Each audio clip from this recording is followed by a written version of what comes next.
us today. Sorry. And you are here to talk to us today about the 1848 revolutions and its effect on Marx and Engels. Yes. Right. Yes. Well, thank you for joining us. And yeah, you should be a co-host. So if you want to share a presentation, you can. However you want to proceed. Okay. I'm not sure that I will have audio-visual aids with this,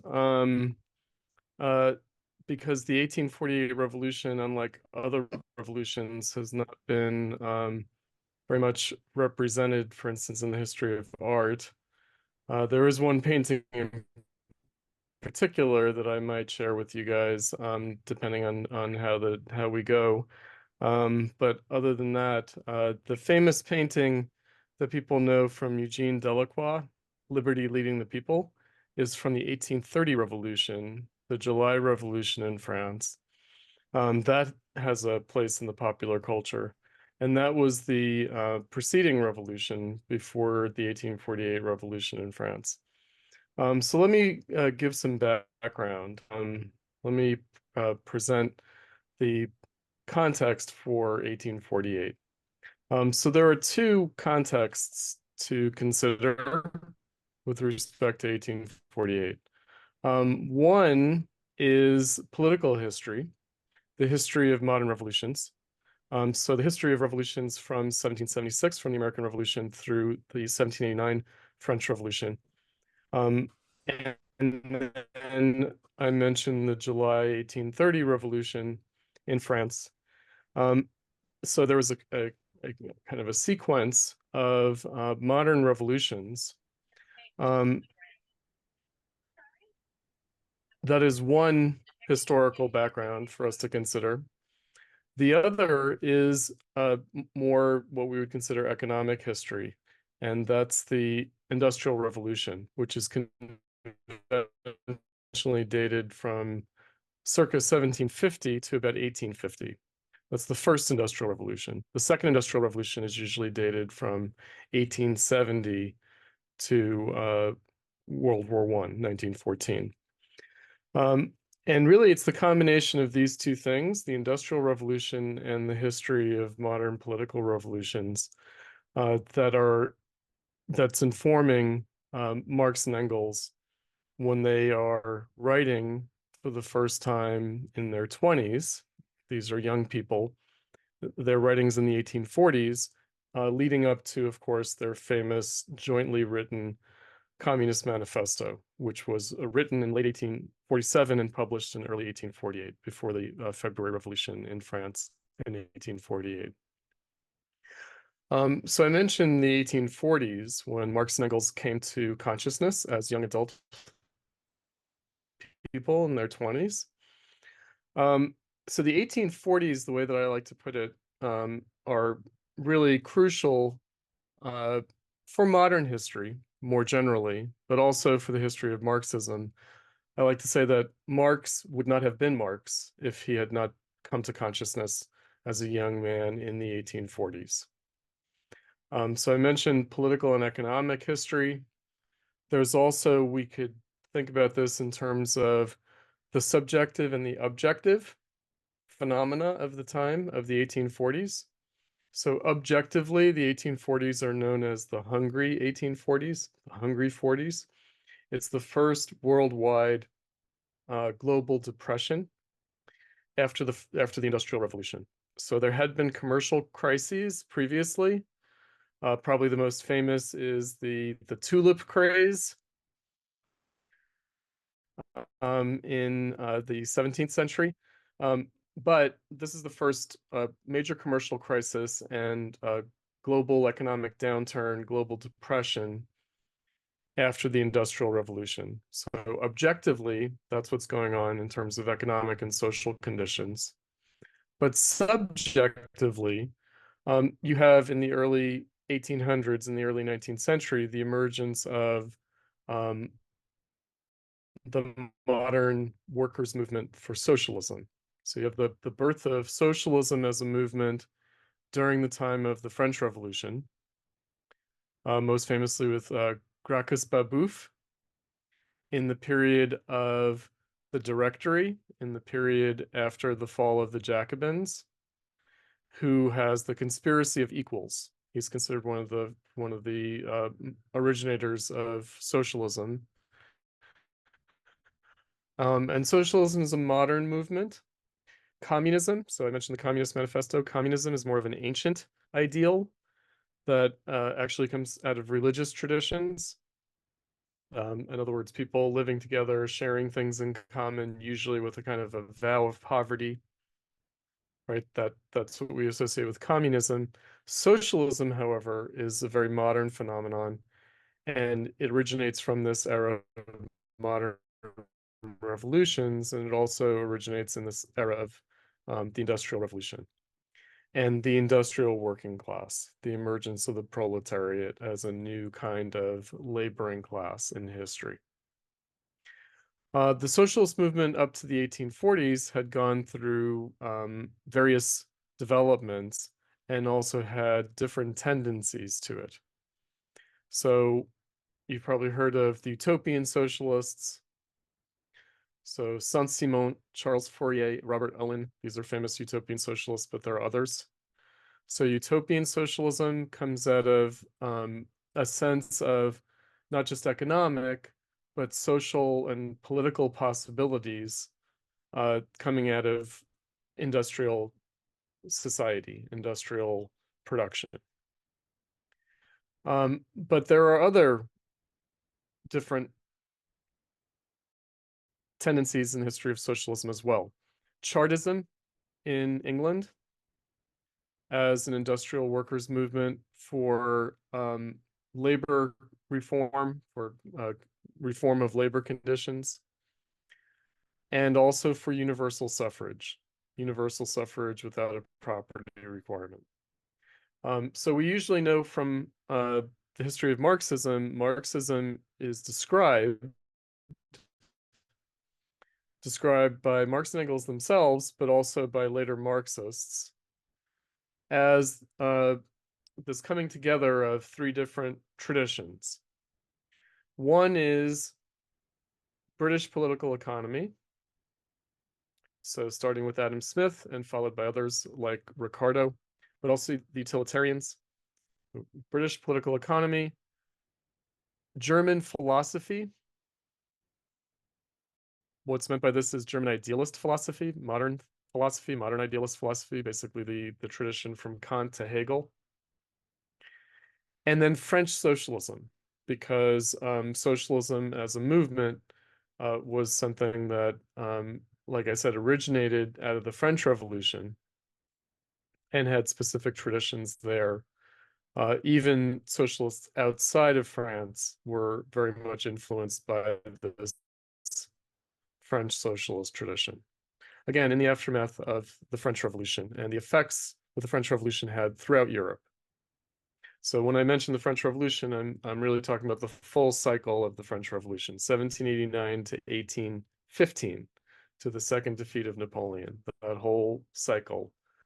Because again, it's in the midst of that we get a socialist movement emerging. So when Marx and Engels arrive on the scene in the 1840s as young men, the Industrial Revolution had already been going on for quite some time, nearly a century, and the socialist movement had already been going on for quite some time, 40 or 50 years. They are not the originators of socialism or a kind of modern communist politics. They're not the inventors of a modern proletarian workers' movement for socialism, but rather they are observing this phenomenon.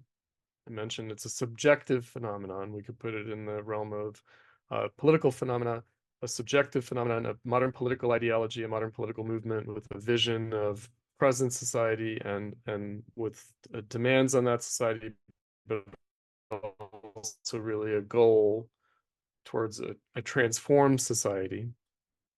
And again, the objective phenomenon of the Industrial Revolution, and Marx and Engels, of course, are not the first to notice that objective phenomenon, the transformation of society involved in the Industrial Revolution. So they are, in this respect, synthesizing French socialism as a political subjective phenomenon, British political economy as registering the effects on society, because political economy is really a kind of a social theory. It's not economics. It's really a vision of what constitutes society and how society reproduces itself. Out of utopian socialism, out of the Saint-Simonian movement, we get Auguste Comte, who coins the phrase social relations. So when you read in Marx about social relations, that's not an original concept of Marx's. That's again coming out of the French socialist movement. And social relations doesn't just refer to economic relations. It doesn't even just refer to relations between people, but also refers to the relations that people have not only with each other, but with nature and also with themselves. So it's a interpersonal relation. It's also a relation with nature and a self relation. Right. So the idea that modern society is a new kind of set of social relations, and that the Industrial Revolution presents certain challenges to those social relations. It's the Industrial Revolution, industrial capitalism, the modern world in the 1800s is actually a crisis of social relations. It's a crisis of how we relate to each other, how we relate to nature, and how we relate to ourselves. And that had been recognized widely. Again, in French socialism, also in British political economy, in the tradition of British political economy, and also in the tradition of German idealist philosophy. So you might know that Marx and Engels were young Hegelians. So they're coming out of the Hegelian philosophical movement. They're the youngest of the young Hegelians. And there was a crisis in Hegelian philosophy that was taking place already in the 1830s and 1840s. A lot of the young Hegelians actually identified themselves as communists and socialists. So they were political radicals as well as philosophical radicals. So there was already a connection within Hegelian philosophy, within the tradition, the legacy of Hegel's philosophy. There was already a political identification with the socialist and communist movement before Marx and Engels arrive on the scene, right? So all of this is already in train. And one of the first things that Engels wrote that caught Marx's attention and really esteemed him in Marx's eyes was a book on the condition of the working class in England.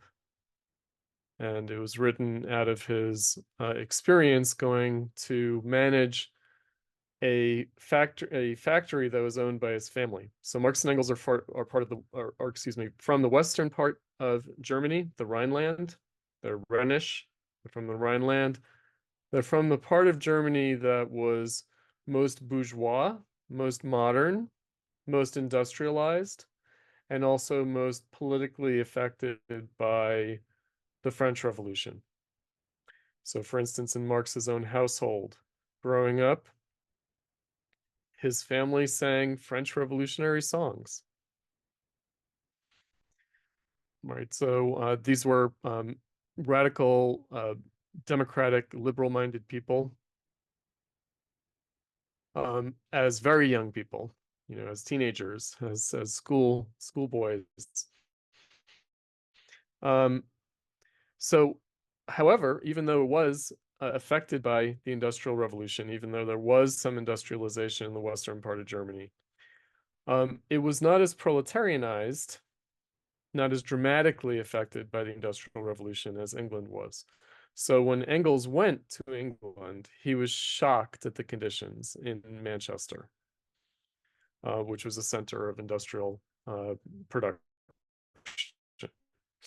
Shocked by the slums, the slum conditions of the proletarianized working class. And his book is really a kind of a muckraking kind of journalistic expose, as well as a speculation on the social and historical significance of this phenomenon, of these conditions brought about by the industrialization of society. I'll say something else about, I mentioned the Industrial Revolution and also the industrialization of society. That's how Marxists define, starting with Marx and Engels themselves, that's how Marxists define capitalism. They define it as the society of the Industrial Revolution. So famously, they describe capitalism as the contradiction of the bourgeois social relations and the industrial forces of production. So that contradiction really happens with the Industrial Revolution, although both the bourgeois social relations and the industrial forces of production have ancient roots. They each have a deeper history, going all the way back actually to classical antiquity. So that's why when you read Marx and Engels, they will sometimes talk about the industrial forces of production developing over hundreds and even thousands of years. They will even talk about the bourgeois social relations developing over hundreds and thousands of years. So classical antiquity, ancient Athens, ancient Rome, they will refer to as bourgeois in character. And they will also talk about the ancient Enlightenment and ancient science as the beginnings of the industrial forces of production. So they both have very ancient histories, but this specific contradiction that characterizes capitalism is something that's much more recent, much more modern in their view. So I mentioned that because there are other ways of describing capitalism. For example, Max Weber, German sociologist, German social theorist, he talks about ancient or traditional capitalism versus modern capitalism. And what he has in mind there is simply any kind of profiteering, any kind of commercial activity done for profit, he just calls capitalism. That's the way we tend to colloquially talk about capitalism. And then he'll talk about modern capitalism, meaning the capitalism that you get that's new and different in the modern bourgeois era, meaning with the Renaissance and especially the Protestant Reformation, right? The revolutionizing of Christianity in the bourgeois modern era. So that would be modern capitalism. That's a very different way of describing capitalism than the way Marx and Engels do. So in many respects, in Marx and Engels' view, capitalism is happening, especially as a contradiction, especially as a crisis born of this contradiction. It's really happening really clearly for the first time in the 1840s.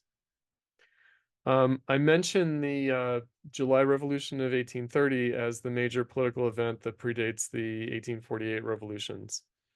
Rosa Luxemburg, a very famous late 19th and early 20th century Marxist, she talks about the rising of the weavers in Lyon in France in 1831 as the beginning of the class struggle.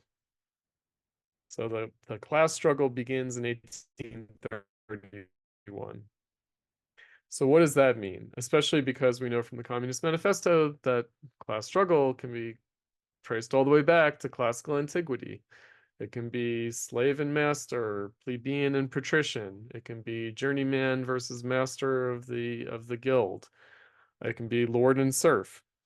But no, in the specific way that Marx and Engels meant, and also subsequent Marxists, really class struggle refers to something much more specific, much more recent, the division and antagonism and struggle within bourgeois society between the workers and the capitalists, both of whom are members of the third estate, and both of whom are bourgeois classes.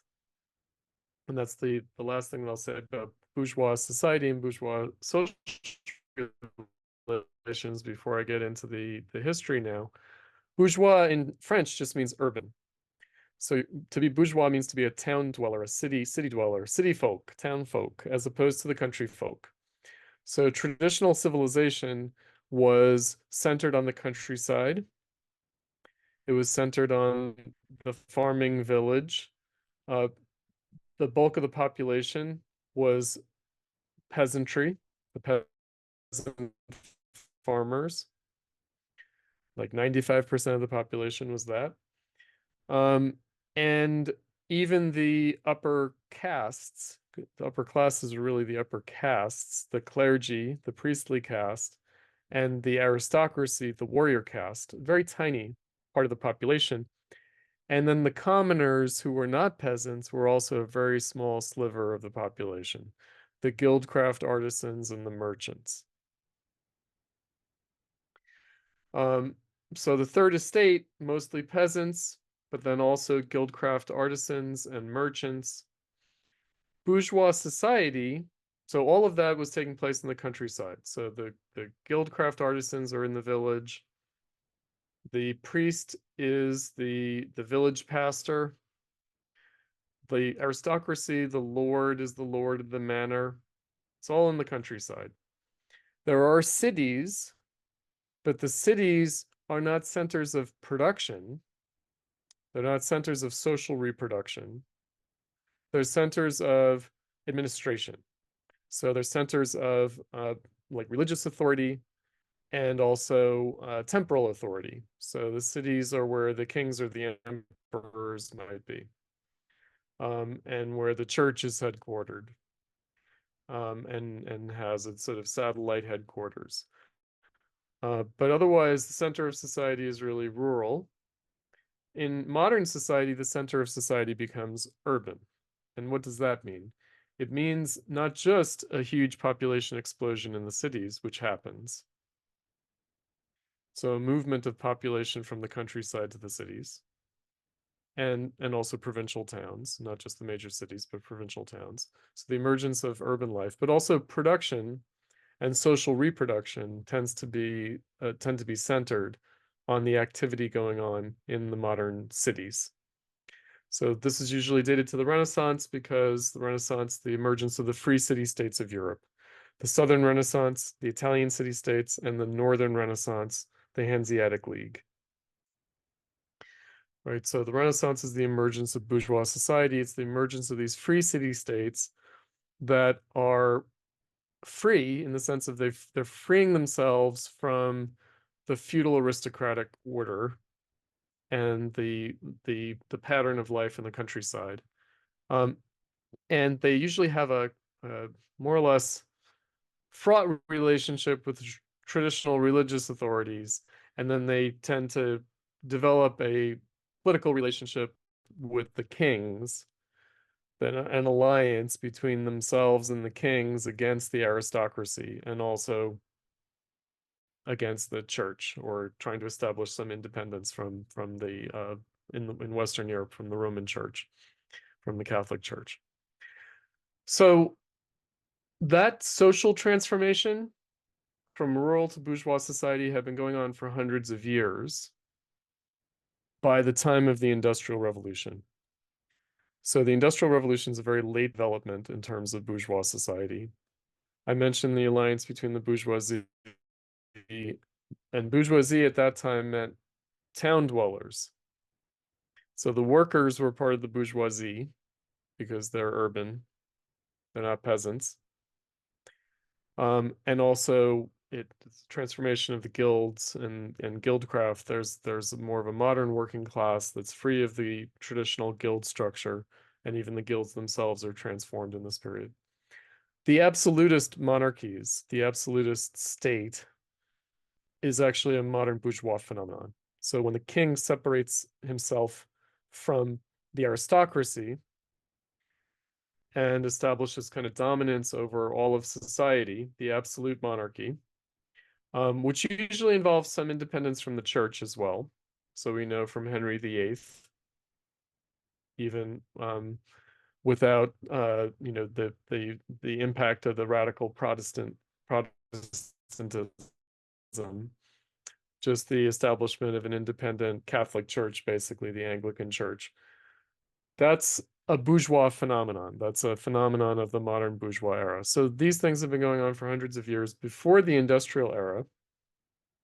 And one of the curiosities of the late uh, bourgeois era and early industrial era is that the French Revolution, for example, 1789 French Revolution, is happening in the midst of this, in the midst of the Industrial Revolution. So it's a kind of a late bourgeois revolution. The earlier bourgeois revolutions were the Dutch Revolt. You could also say the Protestant Reformation in general is a kind of massive bourgeois revolution. The English Civil War and the Glorious Revolution in England, the thinker of which is John Locke, primary thinker of which is John Locke. And then, of course, the American Revolution as an extension and deepening of the English Revolution. And then its connection directly. They used to call it called the Atlantic Revolution. The American and French revolutions are very much tied. They share a lot of the same personnel, like Lafayette and Thomas Jefferson, for example, are protagonists in both the American and French Revolution. These are late bourgeois revolutions. The July Revolution in France in 1830 is considered the last successful bourgeois revolution. So what does that mean? Well, it's the last successful, not defeated, transformative, emancipatory bourgeois revolution or revolution in the bourgeois era that is, doesn't have the same problems that start to manifest in the 1848 revolutions and have characterized the problems of all modern revolutions ever since then. In 1830, what the French got out of the July Revolution is what they aimed for in 1789. So they aimed in 1789 to get a constitutional monarchy. They basically wanted what the English had. The French Enlightenment, the Enlightenment philosophes, and also the French revolutionaries of 1789, coming out of that Enlightenment background, they were considered Anglophiles, meaning they were trying to follow the lead of England and trying to bring what the English Revolution had achieved to France. So they aimed for that in 1789. They got something far more radical. They didn't get a constitutional monarchy, they got a republic, basically due to the fact that Louis XVI wouldn't play along with the constitutional monarchy. So there was a kind of radicalism that came out of the French Revolution. But then the Sturm und Drang of the French Revolution, the Jacobin terror, the fall of the Jacobins, the chaos of the Directory, the Consulate, and then finally the Empire with Napoleon Bonaparte. After all of that and the Restoration, there was a Restoration finally in 1815, starting in 1814, but Napoleon makes his comeback for 100 days in 1815. They finally achieve in 1830 what they initially aimed for, which was a constitutional monarchy, the July monarchy. In some ways, it mirrored the events of the English Revolution of the 17th century. So the English Civil War was far more radical, and then it was capped off. It was institutionalized in its success with the Glorious Revolution in 1688, 1689. And it's not accidental. It's not merely fortuitous that the French Revolution marks the centenary of the English Glorious Revolution. So 1830, you get the July monarchy, you get Louis-Philippe Orléans. He comes in from another wing of the family, the cadet branch of the royal family. And he's considered the citizen king, the bourgeois king. So you have really a consolidated modern constitutional monarchical state in bourgeois society in the industrial era in the 1830s. So you get a lot of the social dislocations of industrialization. I mentioned the rising of the weavers in Lyon as the beginning of the class struggle. We also associate that time with the Luddites. The workers are smashing machines because they see the machines as threatening themselves, threatening their employment, threatening their livelihood. So again, the political and social effects, the beginning of the class struggle, is a function of the Industrial Revolution and the threat that it represents to the working class. So the working class is forced by industrialization to make certain demands on society. The modern proletariat as the creation of industrial production, a working class beset by chronic systemic structural unemployment. That's what defines the proletariat. Marx used this term, and he wasn't the first to use it. There were other socialists who also used the term proletariat, and other observers of society, other social theorists who describe the proletariat. It's a term from ancient Rome and refers to citizens without property. So in ancient Rome, it's a tribal republic, meaning if you're tribally Roman, then you're part of the republic.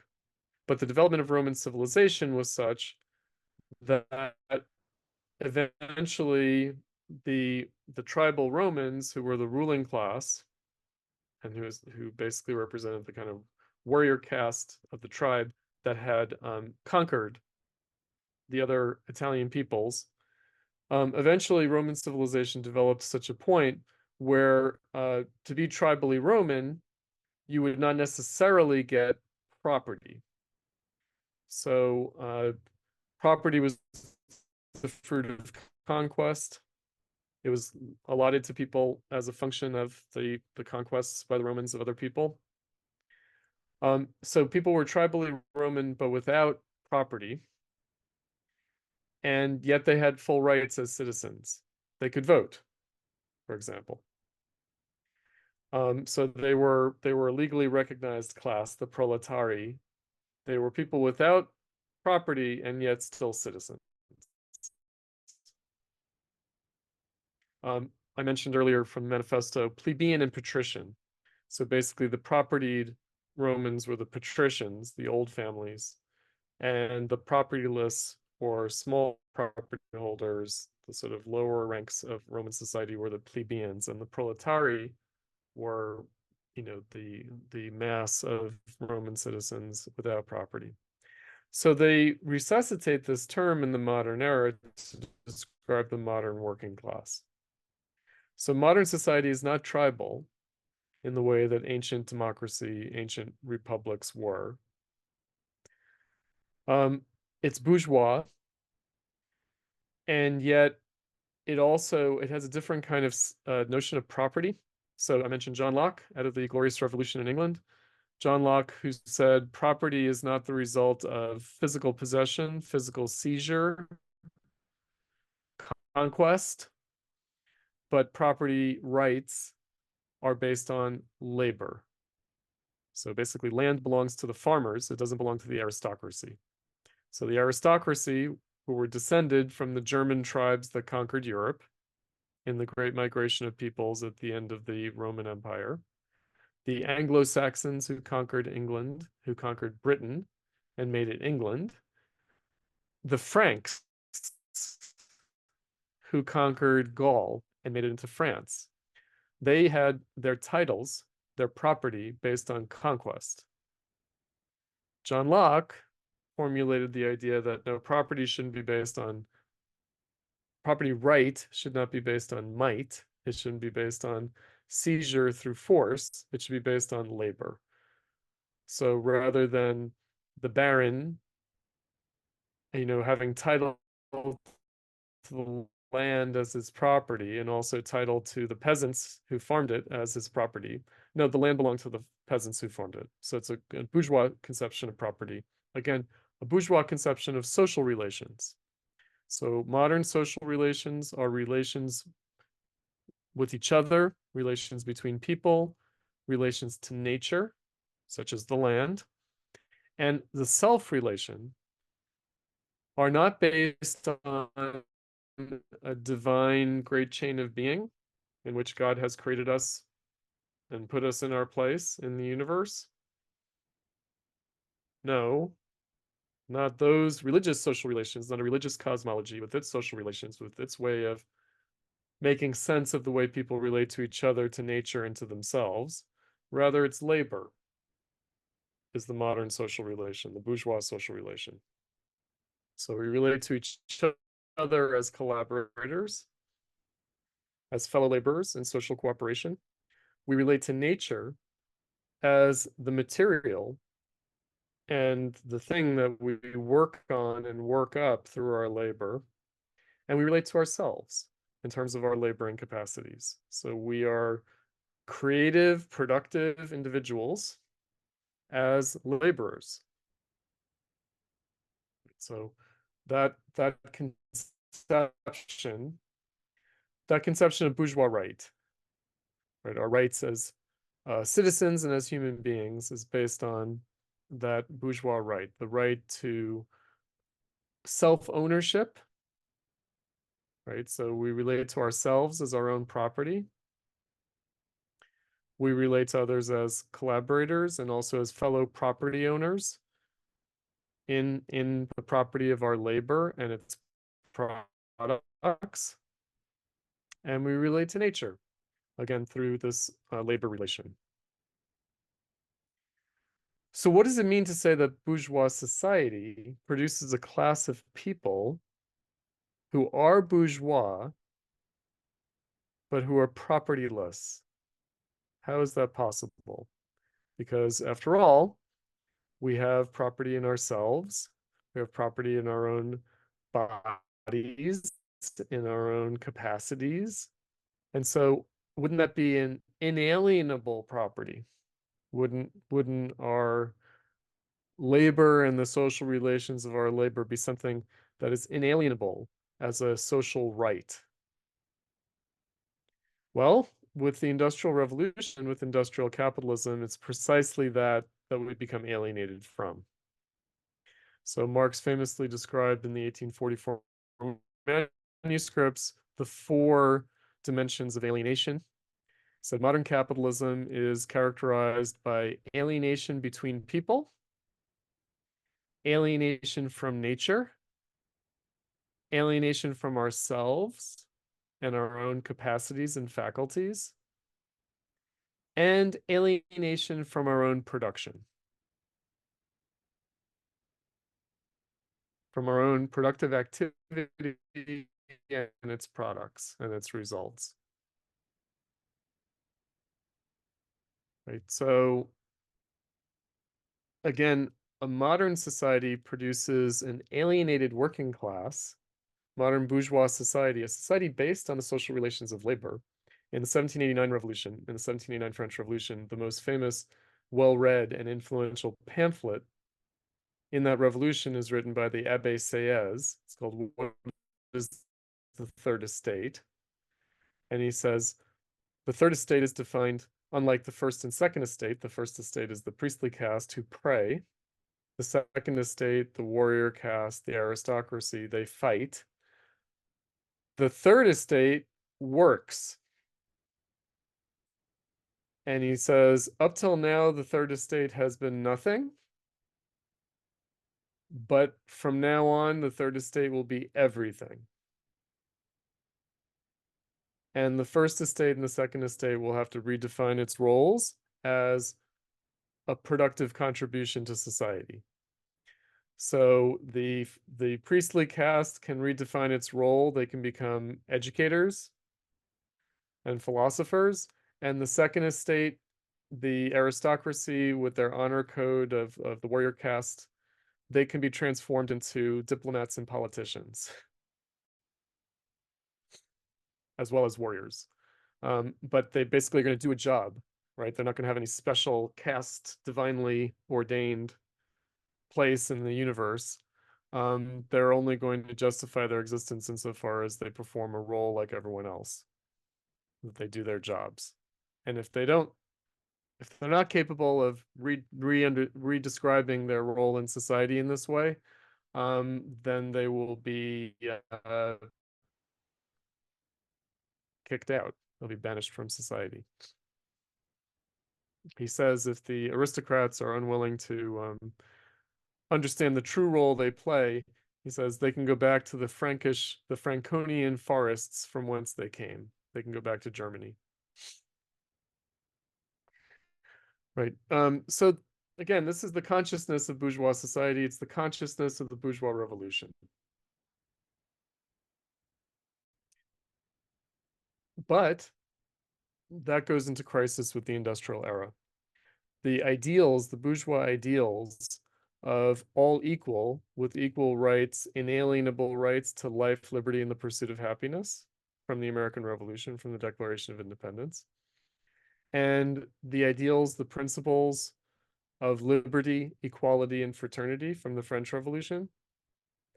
All of these prove to be inadequate to the new social conditions of industrial production.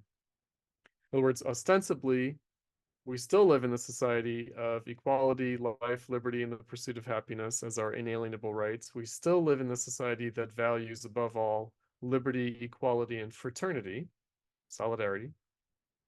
And yet, the Industrial Revolution makes a mockery and undermines and contradicts all of those values in practice. And so that's the modern proletariat is the phenomenal manifestation, it's the embodiment of this contradiction and crisis in bourgeois society that comes with industrial capitalism. And it's what contemporaries in the 1840s said posed the social question. So the social question is, what kind of society are we living in where we have a huge mass of people who have been proletarianized in this way, right? Who formally have rights, but substantially have lost their rights because they've lost their property rights, their rights as laborers, as participants in society. They've been reduced from citizens and from human beings, the rights of human being and citizen, the Declaration of the Rights of Human Being and Citizen in the French Revolution. They've been reduced as citizens and as human beings in industrial conditions of labor. They've been brutalized, animalized. They've been turned into machines. They've been turned into mere appendages of the machine. Right? Their bourgeois rights have been stripped from them in practice. Nobody intended it, and yet it happened. So this presents the social question. What are we going to do about this? Socialism, modern socialism, socialism as it developed up until the 1840s, was an attempt to respond to this. To say, what kind of society do we need that could overcome this problem of, or this contradiction between the industrial forces of production and the bourgeois social relations of production. So again, Marx and Engels are arriving on the scene. All of this is fully in train, been developing for decades. And with the crisis of the 1840s, with the hungry 1840s, it seems obvious that there's going to be a revolution. There's going to be a revolution really throughout Europe, perhaps even in England. In some ways, the revolution born of the industrial era breaks out earlier in England with the Chartist movement and with things like the Peterloo Massacre. You get this kind of political upheaval already going on in England a little bit ahead of the curve, because after all, the Industrial Revolution began in England and only spread to the continent in the wake of the French Revolution. Comes a little bit later in the continent. But not just Marx and Engels, but really everyone is anticipating the revolution that ends up breaking out in 1848. And it breaks out first in France, but then quickly spreads. So it breaks out in February of 1848 in France, and it breaks out later in 1848 and into 1849 in Germany. It's also seen elsewhere, such as Vienna and other parts of Europe. So it's known at the time the spring of the nations. So the 1848 revolutions are known as the spring of the peoples or the spring of the nations. And it's where we get the term for the Arab Spring, the recent events in 2011, the Arab Spring. But this term was used before that. The Prague Spring in 1968. Really, any popular uprising has been called the spring of a people when they rise up. So that's first described in the events of the 1848 revolutions, the spring of the peoples. In Germany, but also other places, I mentioned Vienna and also Italy, what's associated with the revolutions of 1848 are movements of national unification. So the UK, Britain, and France, through their revolutions, had already achieved a kind of national unification that was lacking elsewhere in Europe. So that's a large component of, and what's the need of that kind of national unification? Again, the needs of modern bourgeois society. However, now complicated by the social question presented by the modern proletariat. So again, the idea that we need more than just a constitutional monarchy, what they had in the UK. In some ways, the American system, the US Constitution, is a kind of constitutional monarchy. The presidential system, the president is an elected monarch. And again, the French Revolution really aimed at a constitutional monarchy. It got something more radical. It got a democratic republic. In the United States, you get what Dick Howard, the modern political theorist and scholar of Rosa Luxemburg in the Frankfurt School, he calls the French tradition democratic republicanism. In the United States, he calls it republican democracy. Right, so it's a constitutional republic that also has democracy as the consent of the governed, if you know that expression. But something more radical seems to be required in the 19th century under industrial conditions. Universal suffrage, at least universal manhood suffrage, for all men, regardless of property requirements, the Chartist movement I mentioned in England demanding this. Also in the United States. While the United States does not industrialize fully until after the Civil War, until after the abolition of slavery, of course, the United States is affected by the Industrial Revolution in Europe, in England, and in continental Europe. And you see the effects of that in Andrew Jackson's reforms, Jacksonian democracy. And the first really modern political party in US history, and that's the Democratic Party. That's again in the industrial era. Mass democracy has its birth at this time. So the more radical Democrats, and you'll know from the Communist Manifesto that Marx and Engels say, the communists do not form a party of their own, but only form the left wing of the Democratic Party, small d Democratic Party, namely the party of democracy in the revolution. He changed his mind about that later, but we'll get to that, about forming a separate party. But at first, he and Engels are saying, no, we're just the left wing of the democratic revolution. So the industrial era seems to bring with it a new need for democracy, for universal suffrage democracy, for mass democracy. What rights do people have if they're precarious in their employment, if they can't establish their rights through civil society, as workers in civil society? Well, the very least that they can have is the right to vote.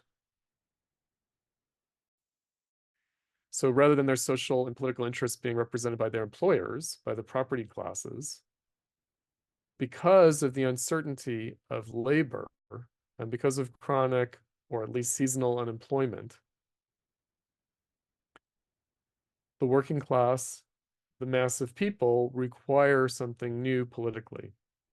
They require democracy in a new way. So the way Marxists understand this is that The demand for democracy, the need for democracy, the necessity of democracy is actually a new historical necessity in the 19th century.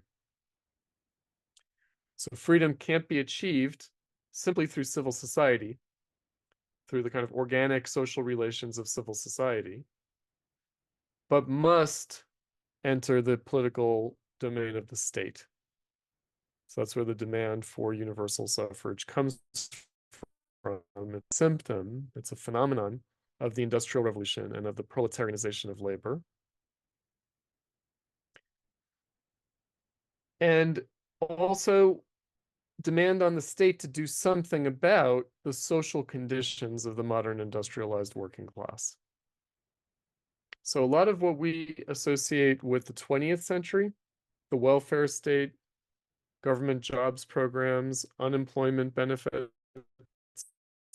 unemployment insurance, we associate that here in the United States with the New Deal, with the 1930s, with FDR, with the Great Depression. In fact, all of this began in the 1840s. It begins with the 1848 revolution in France, where the provisional government, they have a socialist minister of labor, Louis Blanc, and they have a program project called the National Workshops to deal with the problem of unemployment and the misery of the 1840s, the hungry 1840s. The government is going to put people to work in public works projects where private industry can't employ them because of the commercial crisis. As it turns out, they have to cancel that program because they're unable to raise the money for it to finance it through taxes and also through sovereign debt, through floating bonds on the international finance market. So basically, the rich people in France are like, hell no, we're not paying for that. And also the rich people around the world, City of London, they're like, yeah, we can't really underwrite this loan that the French are trying to float on the international bond market. So they have to cancel the program. And when they cancel the program, the working class of Paris rises up. And that's the crisis of the 1848 revolution in France in June of 1848. So they rise up to try to overthrow the provisional government and try to restore the national workshop program, try to seize control of the state, and they're suppressed in a very violent way. So thousands are killed and many more thousands are deported. They're deported to the colonies. So to Algeria and other colonies. The general who leads that massacre of the working class in France in June of 1848, Cavaignac, he becomes the candidate, the liberal candidate for president in the election of December 1848. So the first presidential election of the Second Republic. I mentioned that there was a republic in the original French Revolution. Now there's what's known as the Second Republic. After they overthrow the July monarchy, the constitutional monarchy, they establish the Second Republic. And the first election for the presidency and also for the full National Assembly is in December of 1848. And the liberal candidate is Cavaignac. He's the general who massacred the workers of June of 1848. Running against him is the nephew of Napoleon Bonaparte, Louis Bonaparte. So who is Louis Bonaparte? So he is a Bohemian radical. He's in with the Bohemian intellectual scene, the cultural and political radical scene. He's living in exile from France because he's too much of a political radical. He's actually living in London for a while. He's influenced by the utopian socialists. So for a time, he's a member of the Saint-Simonian Society of Utopian Socialists. And his friends, his comrades, people that he brings into office with him later. So he's a kind of Saint-Simonian socialist but kind of a political adventurer, a kind of bohemian radical. He runs for president in this election of December of 1848, and it shocks everyone when he wins the election.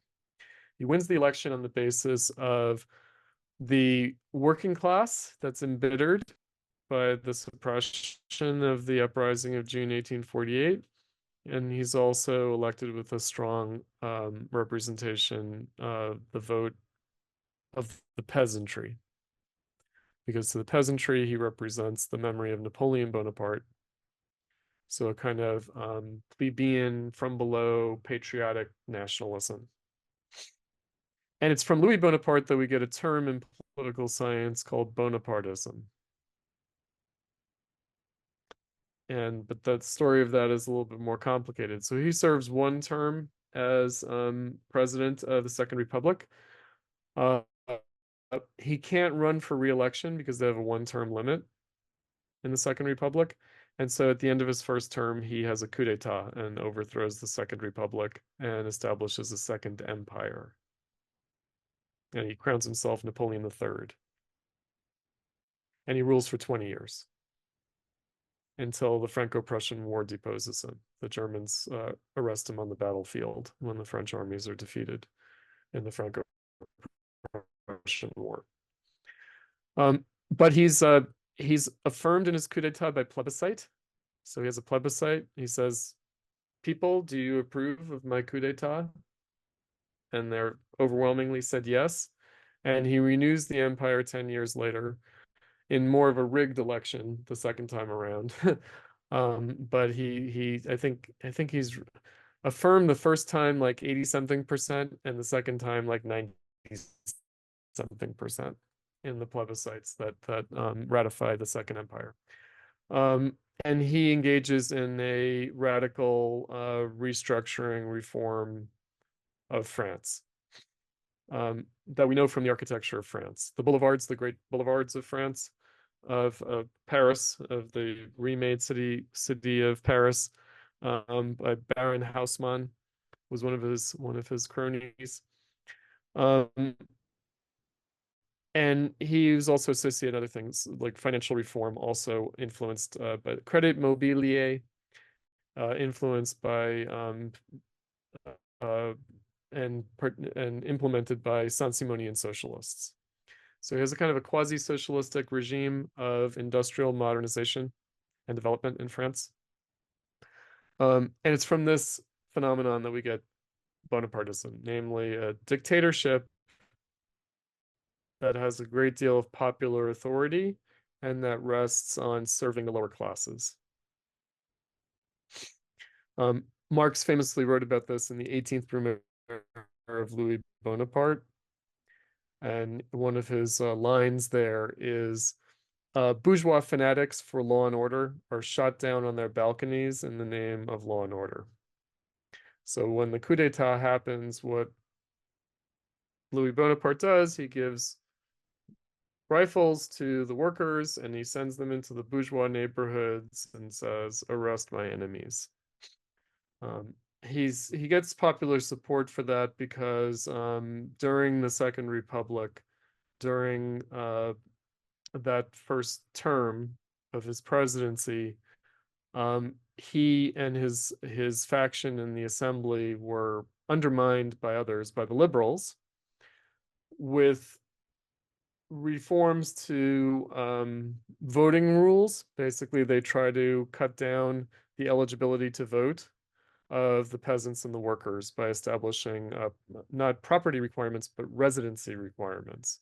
So residency requirements which disadvantage the proletarianized working class and also the rural, the agricultural proletariat, the migrant agricultural workforce get disenfranchised. And he's always fighting back against these voting reforms, and that's how he ends up being a champion of the common people against the bourgeoisie, the ruling class, the capitalists, who were trying to wrest control of the Second Republic back from him. In Germany, what happens is, and Marx and Engels directly participate is more of a bourgeois democratic revolution along the French revolutionary lines of the earlier French revolutions. Um, and you get a kind of division between Eastern and Western Germany. In terms of Western Germany, the more bourgeois part of Germany, the more liberal and more democratically minded part of Germany, ultimately being suppressed by the Prussians. So Germany at this time is a collection of princely states, small kingdoms, but it's a German federation or confederation, and the leadership there is exercised by Prussia, but it's not yet the Prussian Empire. The Prussian Empire is one of the results of the Revolution of 1848. And also long term becomes really the result of two events, the 1848 revolution and also the victory of the Germans in the Franco-Prussian War in 1870-71. So it's between these years and those decades that you get the consolidation and unification of Germany and the establishment of the Prussian Empire that we know from the end of the 1800s. The main political figure in Germany who emerges out of this process is Otto von Bismarck. So he's a Prussian aristocrat who serves as Chancellor of Prussia and who really is responsible for the policies. So what I'll say about that is that originally the Germans, the German bourgeoisie, the capitalists and the workers rise up together. But in the course of events, they become divided. And basically the capitalists and the upper classes, the upper echelons of the bourgeoisie go along with the repression of the revolution by the Prussian authorities. So they kind of turn against the working class in order to limit the revolution because they see that things are getting out of their control, that the working class is making demands that they themselves feel that they can't go along with. And so they end up accepting being repressed in their aspirations, in their liberal and democratic aspirations, out of class interests against the working class. So they end up betraying the revolution. At least this is the way Marx and Engels see it. But also, this is the conventional historiography that the revolution breaks down in Germany through a division of the working class from the capitalist bourgeoisie, and the Prussians take advantage of that to maintain the authority of the traditional aristocratic ruling class. So I mentioned Bismarck.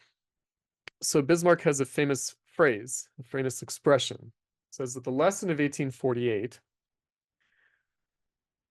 not just in Germany, but in France as well, and elsewhere, the lesson of the revolutions of 1848 was that not popular assemblies and fine speeches will decide the course of events, but iron and blood will decide the course of events. Okay. So that's why Bismarck is known as the Iron Chancellor, and it's the famous Blood and Iron speech that he gives. And what I like to point out is that Marx and Engels didn't necessarily disagree with that conclusion by Bismarck. So Bismarck is a kind of he's a kind of a modern statesman. He's like a Cardinal Richelieu kind of crafty guy. Maybe he's like a Metternich kind of figure. He's a modern political statesman. And his desire to maintain the authority of the traditional ruling classes is as much a political calculus as it is simply a kind of narrow personal class interest. Another famous phrase of Bismarck's is that he said, "I've been accused of being a liberal. I've been accused of being a reactionary. I've been accused of being a Democrat. I've been accused of being a monarchist. I've been accused of being a socialist. He says, I'm none of those things, or maybe I'm all of those things, because all that I do is seek to reach for the hem of God's garments as he passes. Meaning, he said, I just did what was necessary. And sometimes that was liberal, sometimes it was democratic, sometimes it was monarchical, sometimes it was socialistic. But I just did what was necessary. Marx and Engels called this Bonapartism in Germany. So they regarded Bismarck as a German Bonapartist, meaning you could see it as opportunism, as political opportunism, or you could see it as an expression of political necessity. And of course, that's what Marx and Engels thought. They thought that Bonapartism, whether in the form of Louis Bonaparte or Otto von Bismarck, was an expression of historical, social, political necessity in the era of capitalism. They also looked at other figures, for instance, in England. They called the kind of struggles within the Liberal Party, within the Whigs and then the Liberal Party, the emergence of the Liberal Party in the UK, by people like Gladstone, and also the Tory Benjamin Disraeli. They called it parliamentary Bonapartism.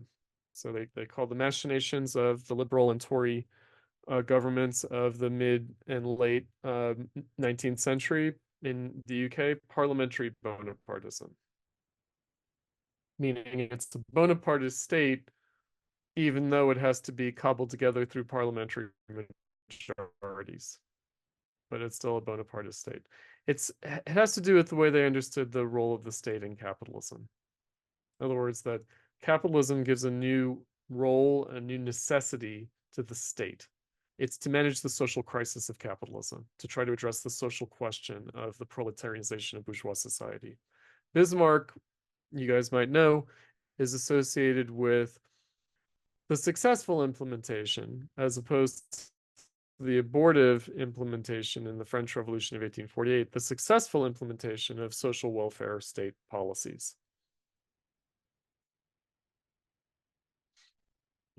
National retirement funds and unemployment insurance, things like that, which become a model, by the way. Bismarck's reforms become a model for capitalist reformers throughout the world. So it's a model for Fabianism, which is the founding ideology of the British Labour Party. It's also inspirational for people like Teddy Roosevelt and Woodrow Wilson in the United States. The German social welfare state reforms implemented by Bismarck. State socialism. State socialism is what Marx and Engels called it, pejoratively. State socialism.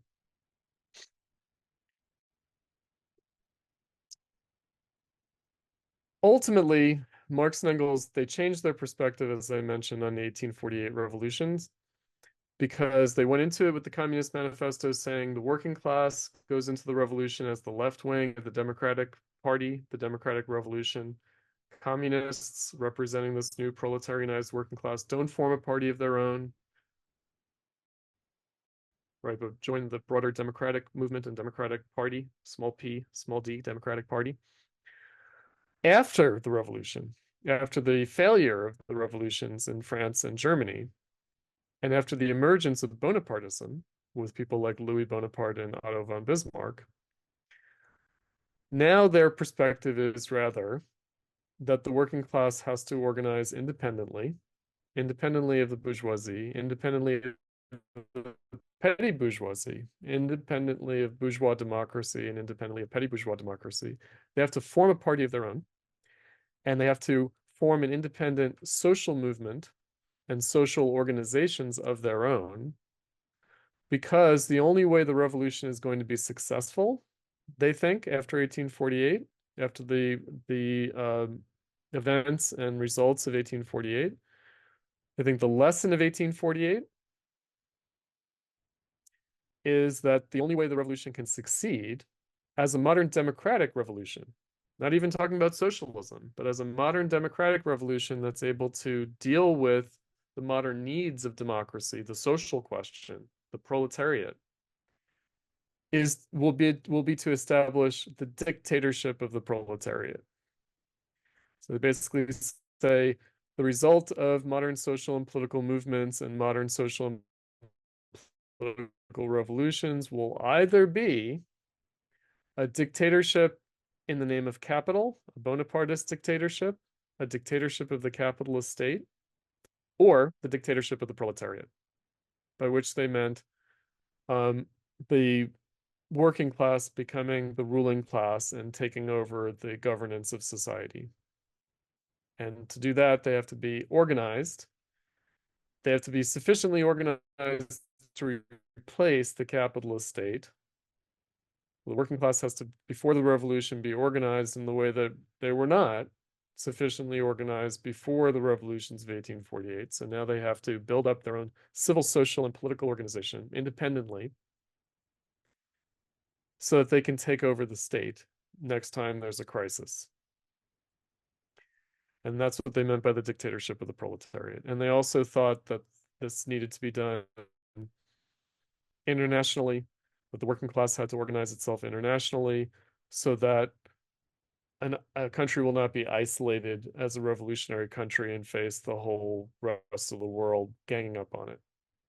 So the dictatorship of the proletariat, to be successful, will have to encompass some strong plurality, at least, or hopefully majority of the core capitalist countries. So at that time, of course, it would have been England and France would have had to the working class would have had to take power in England and France in order to be able to hold on and be able to establish this dictatorship of the proletariat and address the social question of capitalism, address this contradiction, this mismatch between bourgeois social relations and the industrial forces of production. Because otherwise, the capitalist state will try to manage the crisis in its own way, but will fail to do so. In other words, we'll just keep capitalism going. In other words, we'll just maintain, we'll try to take measures, but ultimately fail at overcoming the contradiction of industrial forces and bourgeois social relations of production. Right. So in many respects, 1848 is the founding moment of Marxism, because Marxism, Marx and Engels having their own unique, specific political perspective, different from other socialist and communist currents, other tendencies. That's less clear before the 1848 revolutions. For them, it's clarified coming out of the 1848 revolutions. And Marx himself said his only original contribution is in grasping the historical necessity of the dictatorship of the proletariat. Even the idea of the dictatorship of the proletariat was not original to Marx. It was actually Auguste Blanqui, a French socialist, a French radical, who came up with the idea of the dictatorship of the proletariat, but that was meant to be an emergency measure. That was meant to be the smashing of the capitalist state in order to just allow like a kind of a coup d'etat putsch that would then just allow the people to more organically reorganize society. Whereas Marx understood the dictatorship of the proletariat to be a transitional state that takes over the contradiction of capitalism and creates the political conditions for the working class working through and working beyond the contradiction of capitalism, which he thought would take a generation. That there could only be a transition from capitalism to communism through the dictatorship of the proletariat, in which the state would not be abolished, like the anarchists thought, but would only wither away as the contradiction of capitalism is gradually overcome. So that's the unique perspective of Marxism, and it's born of the what Marx and Engels took to be the lesson of the revolutions of 1848 and their failure, their impasse and their failure. All right, so again, subjectively and objectively, economically and politically, the crisis of the modern capitalist world came into view for the first time in the 1840s and in the events of the 1848 revolutions. And in many respects, we've had many political upheavals in the era of capitalism since 1848, but they tend to follow the same pattern. Namely, a radical democratic upsurge followed by a state dictatorship that manages to try to, kind of navigates, tries to manage the crisis of capitalism and ends up maintaining capitalism, but creating new problems as a result, because of course the idea is that only the working class itself can overcome capitalism, that some technocratic state, kind of bureaucratic management can't actually abolish the contradiction of bourgeois right, bourgeois social relations, and industrial forces of production. That if that doesn't happen at a popular level through a great deal of civil, social, as well as political participation, and again, not in an isolated country, even in one advanced capitalist country, that actually you can't overcome capitalism. You can only reproduce it. You can only kind of reconfigure it, but you can't actually overcome it. My last statement will be about how Leon Trotsky, but also Frankfurt School critical theory, understood Stalinism in the Soviet Union as Bonapartist. They also understood other things in these terms. They understood fascism, whether Mussolini fascism or Hitler fascism, as a kind of extreme Bonapartism. And they understood the FDR New Deal as a kind of a soft Bonapartism, meaning a kind of a state capitalism, but because of the immense resources of the United States, didn't have to be done quite as brutally as in other places like Russia and Germany and Italy. Italy less brutal than Germany, but Germany quite brutally, and Russia very brutally, in fact. Trying to deal with the emergence of a modern bourgeois society and in under conditions of industrial production, but with a terribly poor and largely peasant country. And of course, China later reproduced some similar phenomena that the Soviet Union also went through.